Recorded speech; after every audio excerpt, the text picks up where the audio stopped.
Good morning বন্ধুরা। আজকে রান্না করছি দেখো লাউ দিয়ে আলু দিয়ে তরকারি।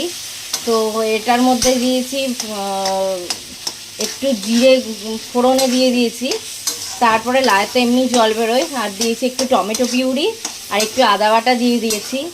দিয়ে লাউয়ের তরকারিটা প্রায় হয়ে গেছে, দেখো লেগে লেগে আসছে, প্রায় হয়ে গেছে।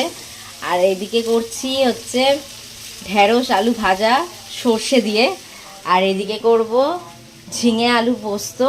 এই যে তার জন্য পেঁয়াজ কেটে রেখেছি, এই যে ঝিঙে আলু কেটে রেখেছি, আর এই যে পোস্তটা বেটে রেখেছি। এটা মিক্সি মানে পোস্ত বাটি।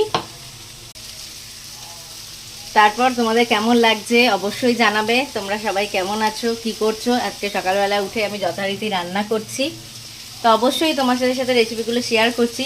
তার জন্য আমার চ্যানেলটা প্রচুর লাইক করো, শেয়ার করো অ্যান্ড সাবস্ক্রাইব করো। গ্যাসটা বসিয়ে দিয়েছি, এবারে কড়াটা ধুয়ে নিয়েছি। এবার কড়াটা গরম হয়ে গেলে তার মধ্যে দেবো একটু সর্ষের তেল। মশাই পুজো করছে, তো যাই হোক এই যে এখানে একটু তেল দিয়ে দিচ্ছি। তেলটা গরম হতে দিয়ে দিয়েছি। আজকে আলু পোস্তটা একটু অন্যরকমভাবে করব। অন্য সময় তো আমি অন্যরকমভাবে করি, আর আজকে আলু পোস্তটা অন্যরকমভাবে করবো। আর এদিকে ঢেঁড়স আলুটা আমি কিন্তু সিমে দিয়েছি ভাজতে, ঠিক আছে, যাতে লেগে না যায় আর সুন্দর করে ভাজাটা হয়। তেলটা প্রায় গরম হচ্ছে, তেলটা গরম হয়ে গেছে। এর মধ্যে আমি দিয়ে দেবো একটু সুন্দর করে রেখে দেওয়া কেটে নেওয়া এই পেঁয়াজগুলো, ফোড়নে দিয়ে দিলাম। পেঁয়াজগুলোকে খুব সুন্দর করে ভাজতে হবে। এর মধ্যে যেহেতু আমাদের এখানে এই বাঁকুড়া, বীরভূম, বর্ধমানের দিকে পোস্তে কিন্তু হলুদ দেয় না, তো সেই তো হলুদ ছাড়া পোস্ত হবে। এর আগেও তোমরা হয়তো দেখেছো আমার বড় ব্লগে।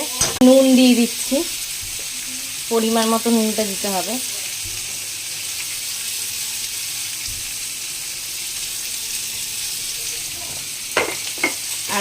আর সামান্য চিনি দিয়ে দেবো, সামান্য।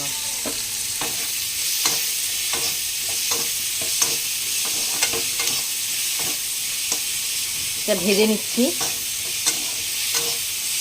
পেঁয়াজটা প্রায় ভাজা ভাজা হয়ে গেছে। এরপরে ঝিঙে আলু লঙ্কা কেটে রেখেছি সেটা দিয়ে দিলাম।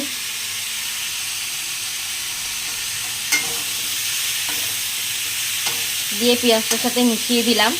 আর পোস্তটা নামানোর আগে দেবো, ঠিক আছে। নামানোর আগে পোস্তটা দিয়ে একটুখানি সামান্য ফুটিয়ে নামিয়ে নেবো। আজকের এইভাবে এই রেসিপিগুলো শেয়ার করলাম। তোমরা আমার চ্যানেলটা দেখতে থাকো, সঙ্গে থাকো। ততক্ষণের জন্য টাটা।